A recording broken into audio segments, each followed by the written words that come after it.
राधे कृष्ण सभी को। जय श्री बालाजी की, जय सिया राम। कैसे हैं आप सभी? आई होप आप सब अच्छे होंगे, स्वस्थ होंगे, मस्त होंगे। आज मैं आप सभी के लिए लेके आई हूँ गुरुवार व्रत कथा। गुरु बृहस्पति जी महाराज की यह कथा बहुत ही महत्वपूर्ण है। खास करके स्त्रियों का यह बड़ा ही एक व्रत है जो हर स्त्री को करना चाहिए। और व्रत करने से घर में अनेक प्रकार के लाभ होते हैं जो मैं आपको इस कथा में बताने जा रही हूँ। तो कथा में पूरी तरह से बने रहना एंड तक, ओके। अगर आप हमारे चैनल पर नए हो तो जल्दी से आप हमारे चैनल को सब्सक्राइब कीजिएगा और कथा पसंद आए तो लाइक कीजिएगा और शेयर कीजिएगा ताकि किसी और को पता चले कि गुरुवार का व्रत कितना खास है स्त्रियों के लिए, खास करके। हाँ, तो इसकी सारी जानकारी आपको आज मिलेगी हमारे इस वीडियो में, तो अंत तक आप जरूर बने रहना। आपसे सभी से मेरा बहुत ही विनती कर रही हूँ मैं, एंड तक जरूर बने रहना। कहते आधा अधूरा ज्ञान अच्छा नहीं रहता है, ये न डूबने देता है और न बाहर निकालता, ऐसा होता है आधा अधूरा ज्ञान। तो पूरा लीजिएगा, पूरा कथा में एंड तक आप जरूर बने रहना, पूरा ज्ञान लीजिएगा। कथा में क्या बताया है, क्या करना चाहिए, क्या नहीं करना चाहिए, पूरा इस कथा में बताया है। तो आप पूरा जरूर देखिएगा वीडियो को। तो चलिए पहले मैं बताती हूँ विधि, उसके बाद मैं बताऊँगी आपको, सुनाऊँगी कथा। ओके, विधि में क्या है देखो। गुरुवार का व्रत बहुत ही खास होता है। खास करके गुरु बृहस्पति जी महाराज को किन किन चीज़ों से पूजा करनी चाहिए, जैसे कि हल्दी का तिलक लगाना चाहिए, हल्दी कुमकुम करके, और उसके बाद में पीला फूल जो आपको मार्केट में मिल जाएगा। अगर घर में क्यारी में आपने पौधा लगाया तो उसका तोड़ लीजिएगा, लेकिन फूल पीला होना चाहिए, पीला फूल। और भोजन भी चने की दाल का होना चाहिए, जैसे बेसन का भोजन होना चाहिए। आपको अगर बेसन की पकौड़ी या चीला पसंद है तो वो कर लीजिए। अगर नमक इस दिन खास तौर पर नमक नहीं खाना चाहिए, सीधा नमक खा सकते हैं लेकिन और अदर नमक नहीं खा सकते आप गुरु बृहस्पति जी महाराज के उपवास के दिन। और मीठी चीज़ों का ज़्यादा सेवन करिए, जैसे कि कोई बोल के बृहस्पति जी महाराज के 11-21 गुरुवार व्रत करते हैं सिर्फ मीठी पूड़ी खाकर, बेसन उस पर भी करते हैं, उससे क्या है जल्दी कार्य हो जाता है। जो आप संकल्प करके व्रत करते हो ना कि आज मैं इस गुरुवार के इस व्रत को मैं करके ये काम मेरा सिद्ध हो जाना चाहिए, वैसे करके जो कोई संकल्प करके व्रत करता है उसके काम जल्दी सिद्ध हो जाते हैं। जब हम मीठी चीज़ खा के सिर्फ नमक नहीं खाते और खाने में एक टाइम ही सिर्फ मीठी पूड़ी खाते हैं उससे, और इसे नॉर्मल हम रोज़ करते हैं हर गुरुवार हर साल, तो उसमें हम सारा खाना खा सकते हैं, सभी चीज़ खा सकते हैं, सब्जी रोटी भी खा सकते हैं, मीठा भी खा सकते, सब ले सकते हैं उसमें तो। लेकिन जितना हो सके उतना सीधा नमक ही यूज करना चाहिए इसे व्रत में, वही श्रेष्ठ होता है। तो गुरुवार के व्रत में जैसे कि पीला वस्त्र पहनना चाहिए, पीली चीज़ों का ही पूजन करना चाहिए, पीली चीज़ों का ही दान करना चाहिए, और खास तौर पर केले का गाछ होता है ना, उसकी पूजा करनी चाहिए, बहुत ही लाभदायक सिद्ध होती है। तो गुरु बृहस्पति जी महाराज अति प्रसन्न होते हैं, स्त्रियों के लिए बड़ा ही महत्वपूर्ण है और ये बहुत ही लाभदायक सिद्ध होता है। जिनको विद्या नहीं आती है वह भी ये व्रत कर सकते हैं, जिनको किसी चीज़ में सफलता प्राप्त नहीं होती है वही भी गुरु बृहस्पति जी महाराज के इस व्रत को कर सकते हैं, इस कथा को सुन सकते हैं, मंत्र जाप कर सकते हैं, उससे उनका काम जल्दी सिद्ध हो जाता है। तो चलिए अब कथा कहती हूँ मैं आपको, ज़्यादा नहीं कहूँगी, शॉर्ट कथा है, एक है। और दूसरी कथा इंद्र भगवान और बृहस्पति जी महाराज की है। बृहस्पति जी महाराज जब रूठ जाते हैं तो क्या क्या इंद्र देव को भुगतना पड़ता है, यहाँ तक देवता इंद्र को भी बहुत दुख उठाना पड़ा जब गुरु बृहस्पति जी महाराज उनसे रुष्ट हो गए थे तब। तो एक तो मैं पहले कह रही हूँ कथा जो नॉर्मल हम जैसों के लिए लागू होती है, और दूसरी मैं इंद्र भगवान की कथा कह रही हूँ, तो एंड तक आप जरूर बने रहना। किसी गांव में एक साहूकार रहता था जिसके घर में अन्न, वस्त्र और धन किसी चीज़ की कमी नहीं थी, परंतु उसकी स्त्री थी वह बहुत ही कृपण थी। भिक्षार्थी को कुछ नहीं देती थी, सारे दिन घर के कामकाज में लगी रहती थी। एक दिन क्या हुआ कि साधु महाराज भिक्षा याचना करने लगे कि भिक्षाम दे। तब स्त्री कहने लगी कि साधु महात्मा जी, अभी तो मैं घर के आंगन को लीप रही हूँ, कृपया करके किसी अवकाश के समय आना, अभी तो मुझे टाइम नहीं है। ऐसा कहकर भिक्षार्थी को खाली हाथ जाने देती है। फिर वही भिक्षार्थी दूसरे गुरुवार को आते हैं तो उसने उसी तरह से टाल दिया कि अभी तो मैं अपने पोते को खाना खिला रही हूँ, अभी मुझे टाइम नहीं है, बच्चे को खाना खिलाते समय बीच में नहीं छोड़ना चाहिए, अभी मुझे बिल्कुल ही अवकाश नहीं है, फिर कभी अवकाश के समय आना। ऐसा कहकर फिर से निकाल देती है। फिर तीसरी बार महात्मा जी फिर आई तो फिर कहने लगी, महाराज मैं क्या करूँ, मुझे तो अवकाश ही नहीं है, ऐसा कोई उपाय बताइए जिससे मुझे अवकाश मिल जाए और मैं आपको भिक्षा दे दूँ। फिर क्या होता है, ध्यान से सुना। फिर कहते हैं बृहस्पति जी महाराज होते हैं, वो उसकी परीक्षा लेने के लिए आते हैं भिक्षार्थी बन। तब कहते हैं कि अच्छा तुमको ऐसा ही चाहिए तो सुनो, जो स्त्रियां काम नहीं करना चाहती है, घर में बिल्कुल अन्न धन नहीं चाहती है, उनके लिए ये बात। लेकिन आज के ज़माने में कौन है जिसको अन्न धन नहीं चाहिए, सबको चाहिए भाई, है ना। तो देखो वो आलसी, कभी उसको टाइम नहीं मिलता था, इतना घर में काम रहता था, तो उसने कह दिया कि मुझे थोड़ा टाइम मिल जाए, अवकाश मिल जाए, घर में पूरे दिन काम रहता है, काम के कारण मैं कुछ नहीं कर पाती हूँ। कभी कभी हम ही आलस कर जाते हैं ना कि क्या करें, आज तो पूरा दिन टाइम नहीं मिला। अच्छी बात है टाइम नहीं मिला, उससे क्या है कि घर का काम हो जाता है और हमें भी फालतू चीज़ों में सोचने के लिए टाइम नहीं मिलता है, वह भी बहुत अच्छी बात है। टाइम नहीं मिलना चाहिए, काम में लगे रहना चाहिए। तो फिर वो ऐसा कहकर गुरु बृहस्पति जी महाराज कहते हैं कि अच्छा सुनो, एक काम करना, तुम हर गुरुवार को सुबह लेट उठना और झाड़ू लगाकर कूड़े को एक कोने में जमा कर देना। हर गुरुवार को बाल धोना, कपड़े धोबी घाट धोने दे देना और अपने पति को कहना कि उस दिन सेविंग जरूर बनवाए, हजामत, बाल कटवाए, नाई के पास जाके और नाखून काटे, सब काम गुरुवार के दिन कर।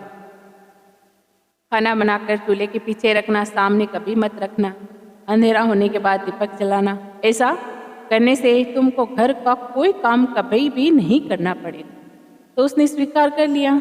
एक गुरुवार को ऐसा ही किया, दूसरे गुरुवार को ऐसा, तीसरे गुरुवार को उसने ऐसा ही किया। तो उसके घर में देखो क्या होता है, अब वह एक एक चीज के लिए तरसने लगी, उसके घर में खाने को अन्न नहीं रहा।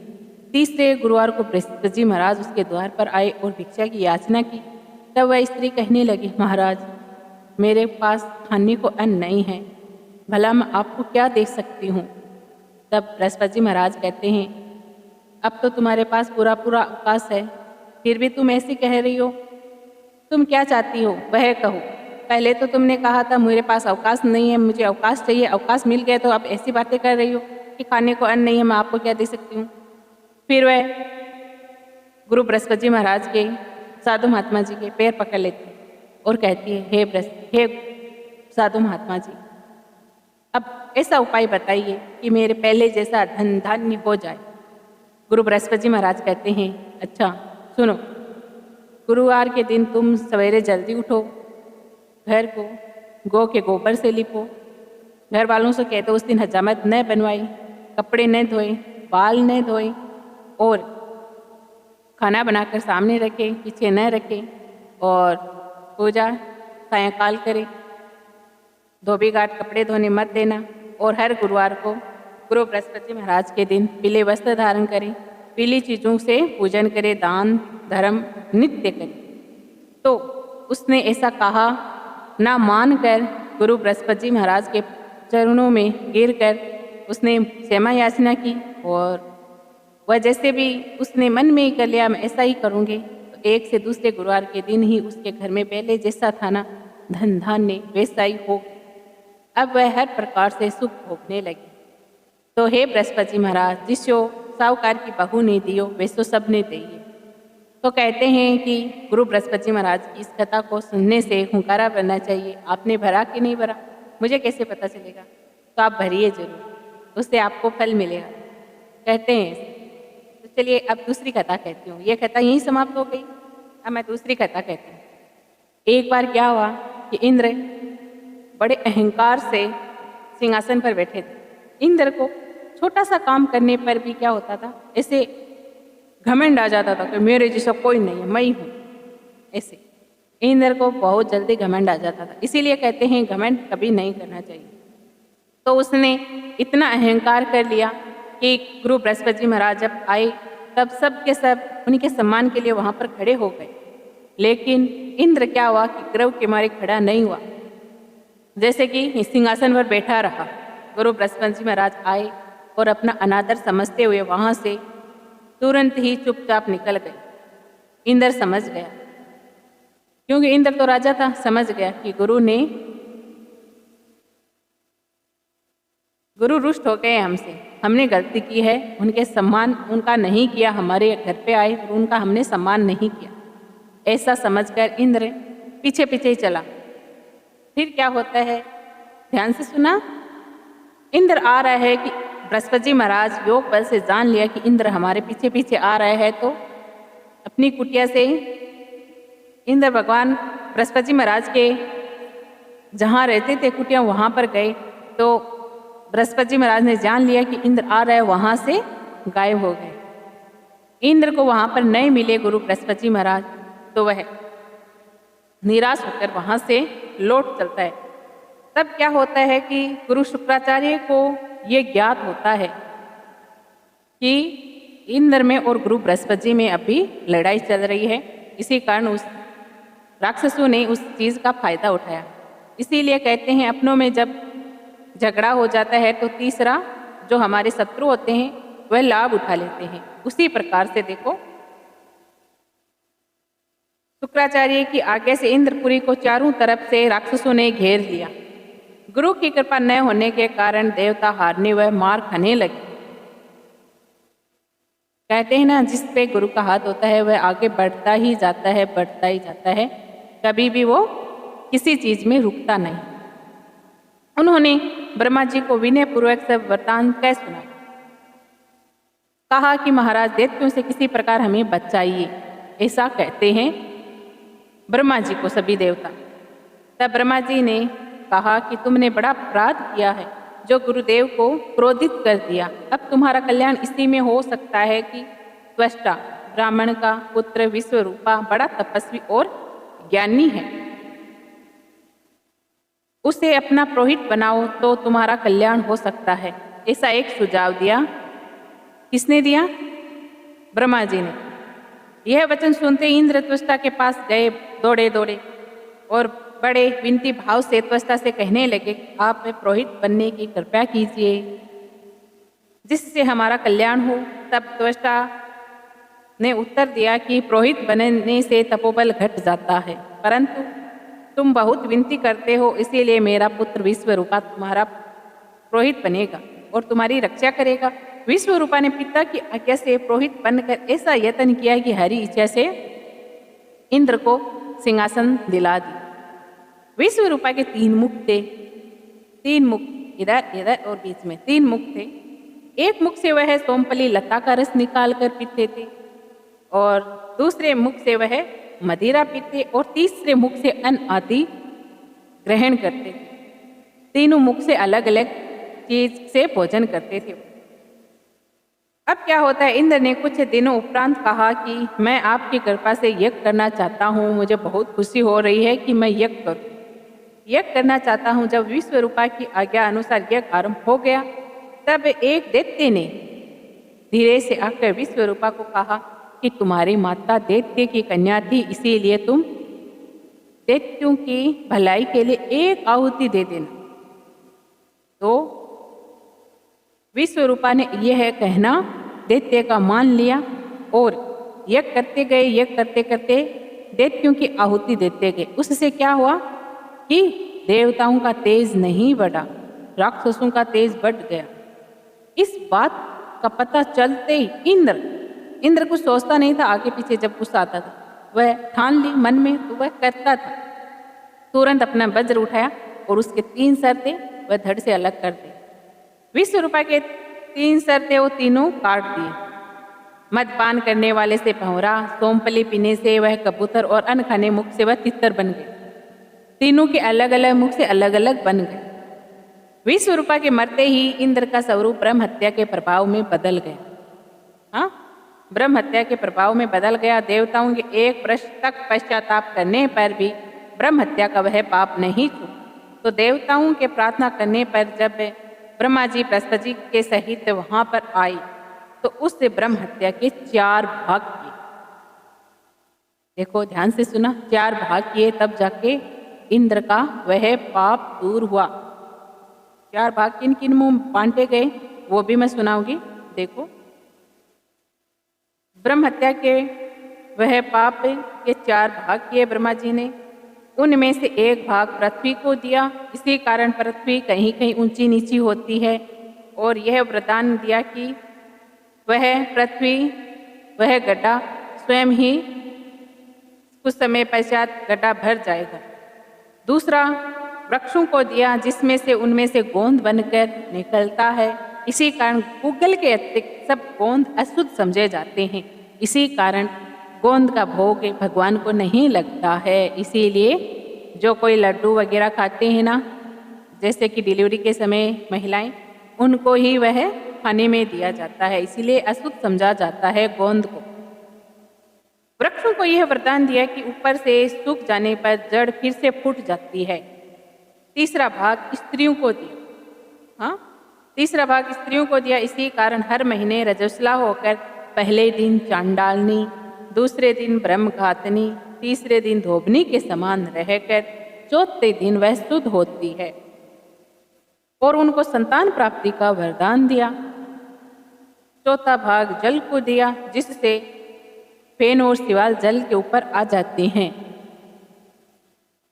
जल को यह वरदान मिला कि जिस चीज में डाला जाएगा वह बोझ में बढ़ जाएगी।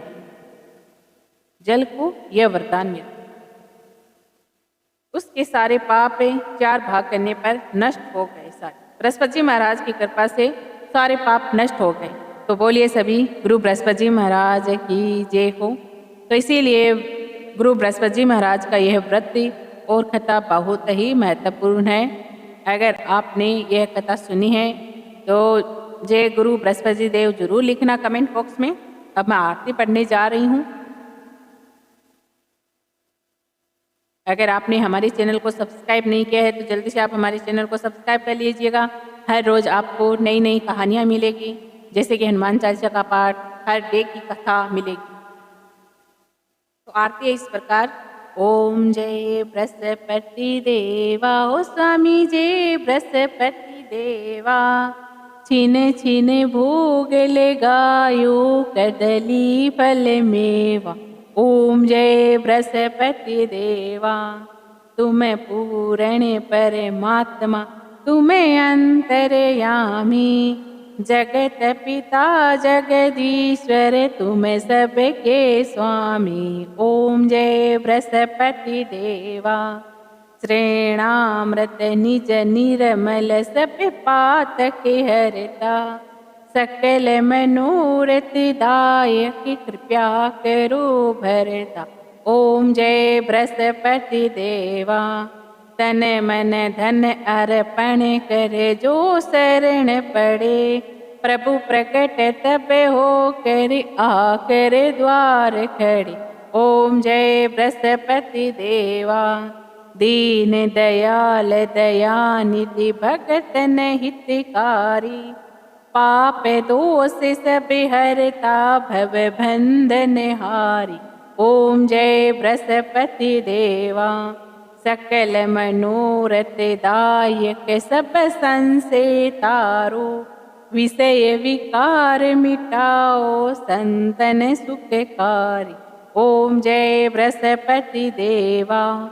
जो कोई आरती तेरी प्रेम सहित गावे।